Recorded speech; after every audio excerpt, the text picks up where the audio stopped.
Do you think you can play games with me? Brad growled, clenching his fists. You think your quiet act will work here at Lincoln High? Emily slowly raised her head. Her eyes weren't scared. They were cold, calm, and dangerous. I'm not playing, Brad, she said quietly. I was just hoping you wouldn't force me to show who I really am.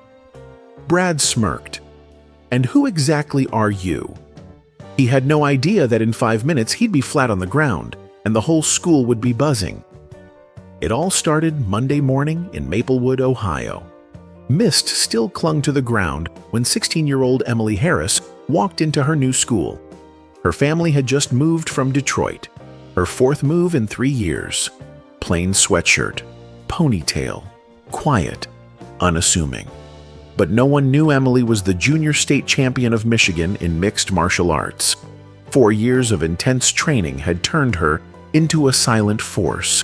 A single punch from her could break ribs. But her mother made her promise. No fights, no trouble.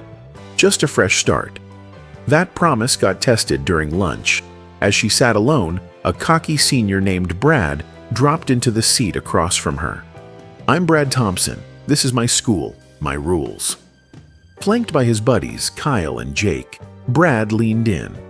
People like you need to pay for protection. $5 a day should keep things peaceful. Emily studied their faces. Brad expected her to fold. Jake was already reaching for her shoulder when she stood up and calmly said, I need to think about it, he sneered. Tomorrow then, and don't even think about snitching. My dad sponsors the football team. We run this place. Emily sat there, fists clenched under the table. She could have ended it right then.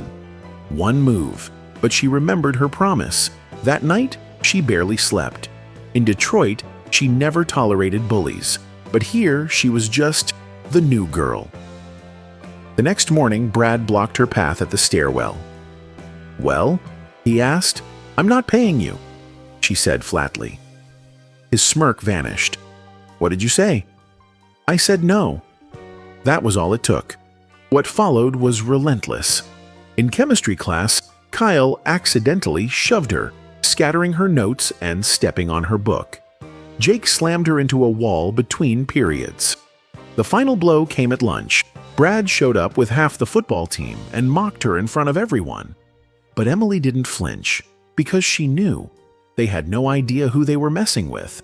Michigan State Junior Champion. 23 fights, 21 wins. Brad's eyes widened in horror. But you know what's the most interesting part? Emily continued, her voice almost playful. I didn't even use 1/10 of my strength. If I had, that punch would have cracked your ribs, maybe even hit your spine. She stepped back a few paces, her face softening with something almost like regret. I moved here to live a normal life. I'm tired of people being scared of me. My mom asked me to hide my skills, and I agreed. I just wanted to be another girl. Brad finally managed a breath and slowly pushed himself up, clutching his gut. He stared at Emily, but it wasn't with anger anymore. It was awe, maybe even fear. But you didn't give me that chance, Emily said, her voice suddenly cold. You saw me as an easy target. You were wrong. Look, I didn't know. Brad started. Of course you didn't. She stepped closer. Despite their height difference, Brad felt smaller somehow. You have a choice now, she said. Keep your word, leave me alone, and apologize to everyone, or ...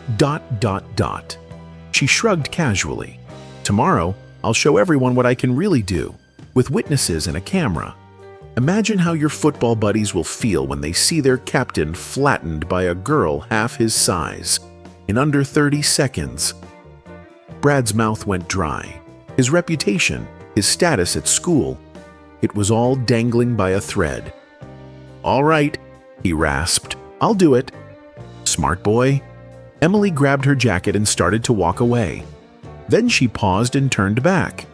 Oh, and Brad, if you or your friends so much as look at me, or anyone else, the wrong way, I'll know. And our next conversation? It won't be this polite. She walked off, leaving Brad standing in the parking lot, dazed and clutching his stomach. Half an hour earlier, he'd been king of the school. Now, the next morning, the school was buzzing. Whispers followed Brad Thompson down the hallway, and then, right in front of everyone, he walked up to Emily. "I'm sorry, Emily," he said, his voice steady but subdued. "What I did yesterday was wrong. I was a complete jerk." Silence, then gasps. Mouths dropped open. Brad Thompson, apologizing to the new girl. "Thank you, Brad," Emily said calmly. "I accept your apology." From that day on, everything changed. Brad and his crew didn't just leave her alone. They started acting like her silent bodyguards. And when anyone tried to bully someone weaker, a single look from Brad was enough to shut it down. But the most surprising change came a week later. A group of girls approached Emily during lunch. At the front was Jessica Martin, one of the most popular students in school. "Emily," she began hesitantly, "we heard rumors. Is it true you really know how to fight?" "Why do you want to know?" Emily asked, cautious. Jessica glanced nervously at her friends. "Some guys from another school. They've been bothering us. After class. Teachers can't help. It's off school grounds. And if we tell our parents, they'll just stop us from going out." Emily studied their faces. She saw fear, desperation. "Tell me more," she said softly. A group of older boys from Westside High had been hanging around the bus stop after school, harassing the girls daily. They hadn't gotten violent yet, but things were escalating. The day before, one of them had grabbed Jessica's hand, and when she pulled away, he whispered, "Next time you won't be able to run." "How many of them?" Emily asked. "5," one of the girls answered, "and they're all big, 17 or 18. "And you girls?" "There's 4 of us. We always go together." Emily paused, thinking. 5 guys wasn't ideal, but these girls needed help, and no adult could do anything about it. "All right," she said. "After school, go to the bus stop like usual. I'll be there." Jessica blinked. "What are you going to do?"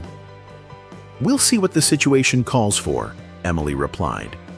At 3:45 p.m., Emily sat on the bench at the bus stop, pretending to read. Her eyes, however, never left the surroundings. A few minutes later, the girls arrived. They stood nearby, exchanging nervous looks. Then came the Westside boys, 5 of them, big, smirking, dressed in athletic gear. Their leader, a tall blonde with a neck tattoo, strolled right up to the girls. "Well, well, look what we have here," he said loudly. "Our favorite princesses from Lincoln." "Leave us alone, Travis," Jessica said, trying to sound firm. "Are we bothering you?" he sneered. "We're just chatting. You ran off yesterday too fast. Didn't even give me a chance to get to know you." He reached out toward her face. Jessica flinched, but one of his friends blocked her path. "Don't be scared, sweetheart," he mocked. "I don't bite." That's when Emily stood up. "Excuse me," she said, stepping into the group. "Could you move? The bus will be here soon and you're in the way." Travis turned, sizing her up. "And who the hell are you?"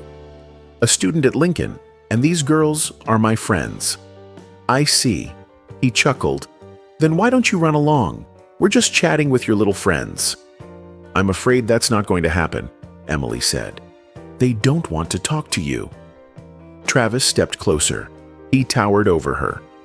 "Listen, little girl," he growled. "Stay out of this, or you'll get what's coming to you." "And what exactly will I get?" she asked, her voice steady. The boys laughed. "You know what?" Travis said. "I like this one. She's got some fire. Maybe we should take her with us."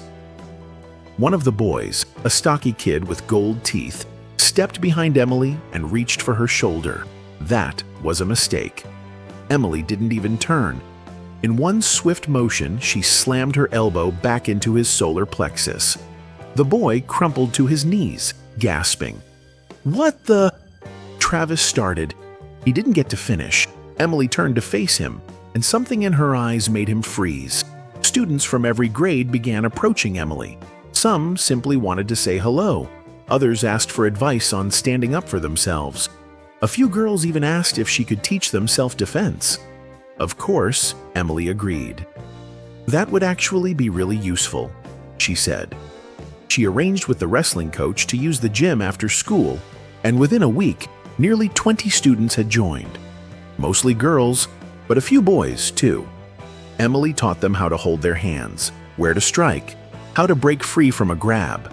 She emphasized that technique and staying calm were more important than strength. The best fight, she reminded them, is the one you avoid. But if you can't, strike first, strike hard, and finish it fast. Her classes quickly gained popularity. Even the teachers took notice. One afternoon, the principal, Mr. Anderson, called her into his office. "What you're doing matters, Emily," he said. "Kids need to know how to protect themselves these days." "Thank you, sir," she replied. "I spoke to your mother. She told me what you accomplished in Detroit. Why hide it?" Emily paused. "I just wanted a normal life," she admitted. "And how's that working out?" he asked gently. She smiled. "I realized hiding who you are isn't really living. It's just surviving. Real life starts when you stop being afraid to be yourself." Mr. Anderson nodded. Wise words for a 16-year-old. "I had to grow up fast," she said. About a month after the incident with the West Side Boys, Emily's reputation was sealed when a major MMA federation came to town for a scouting event. Lincoln High students flocked to the exhibition at the local sports center.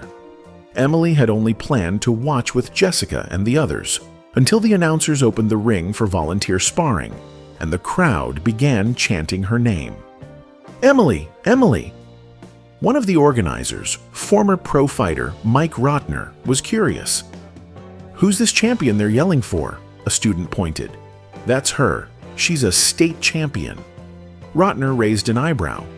"She's 16? "Yep." "Well, she's too young for a full match, but we could do a light spar with gear," he said. He walked up to her. "You the champ?" "I was," Emily said. "Michigan, Ellie Yeti Kilo." He nodded. "We've got someone your size. Light spar, no head hits, full protection. You in?" Emily looked at her classmates. Their eyes were filled with belief. She couldn't let them down. "Let's do it." Minutes later, she was in the ring, helmet and gloves on, facing Kelly Rose, a 20-year-old rising fighter with 4 amateur bouts under her belt. "Don't worry, kid," Kelly smirked. "It's just an exhibition." Emily didn't answer. The gym lights, the noise, the smell of sweat and leather, it all felt like home. When the match began, Kelly started slow, jabbing to test her. Emily calmly dodged, didn't flinch. Then Kelly launched a full combo.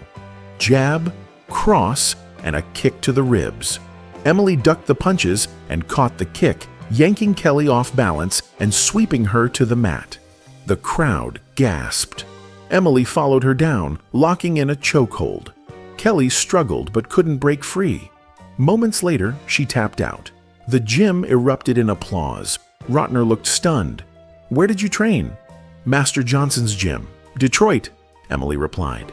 "I know Johnson. He's one of the best," Rotner said, still impressed. "You've got real talent. Ever think of going pro?" Emily looked at her classmates cheering wildly and at her mother, smiling proudly in the crowd. "Maybe one day," she said. "But right now, I've got things to do here. I just want to be a high school student." After the match, Emily's fame grew fast. Local newspapers wrote about her. A TV feature aired. But Emily wasn't chasing fame. She had found her purpose. Her self-defense classes grew to over 50 students. Girls walked taller, boys treated her, and others with genuine respect. Even Brad Thompson changed. No longer the school's biggest bully, he'd started helping younger kids. One day after a training session, he awkwardly approached her.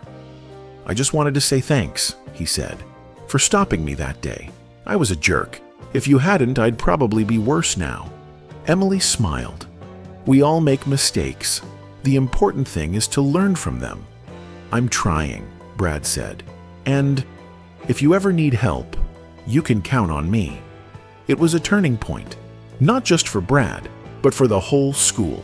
The atmosphere shifted, the bullying stopped, respect became the new standard. Emily didn't just fit in anymore, she led, and this time she wasn't hiding who she was.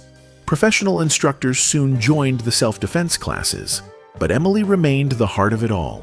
She didn't just teach techniques, she taught how to recognize danger, avoid conflict, and protect others without risking yourself.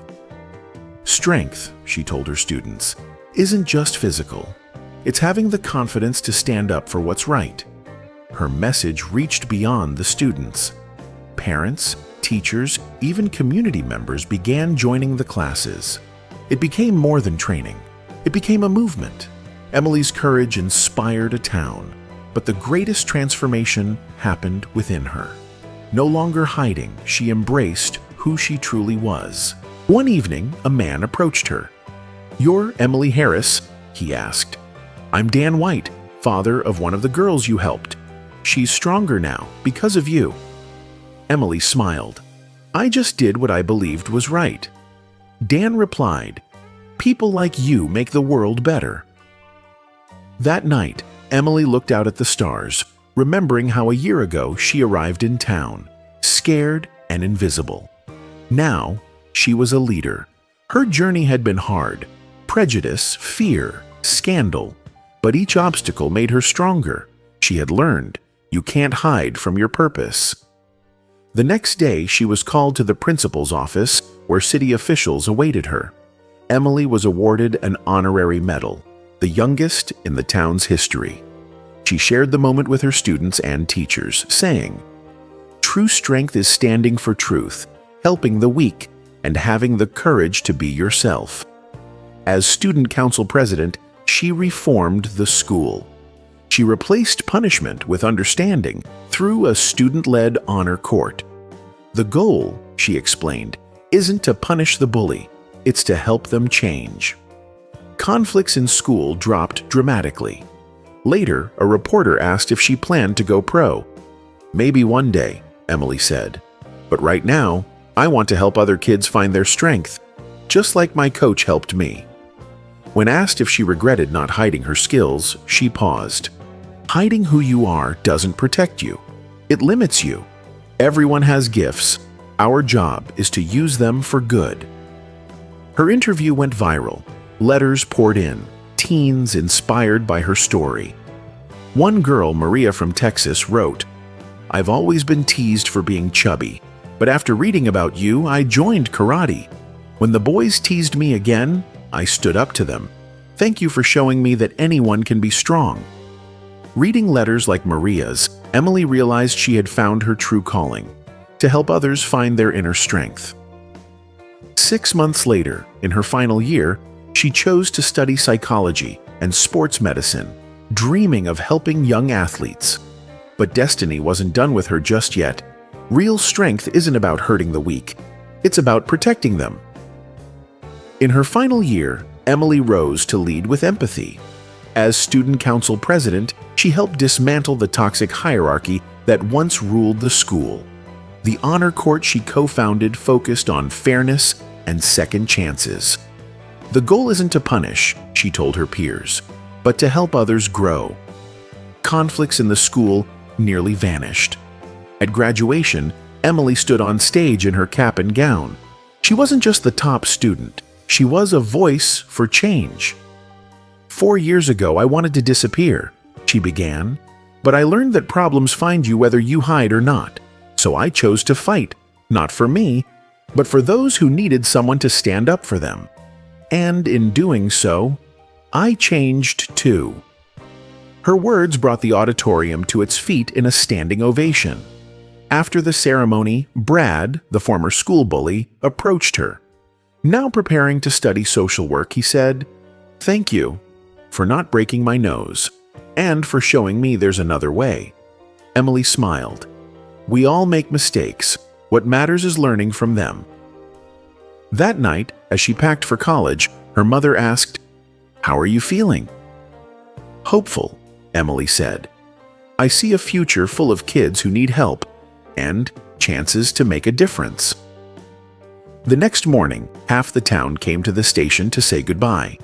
Tears flowed, hugs were shared.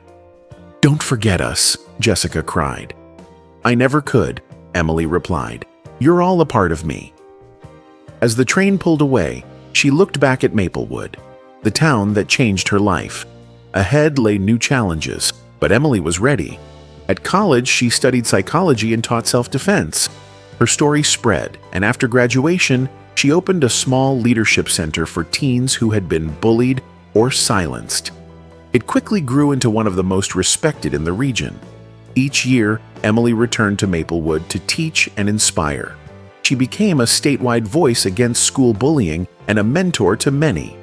In the Lincoln High gym, a photo hung on the wall. Beneath it, a plaque read, "Emily Harris, Class of 2013. She taught us that true strength lies in the courage to protect others." And every student who walked past it learned how one brave girl changed everything.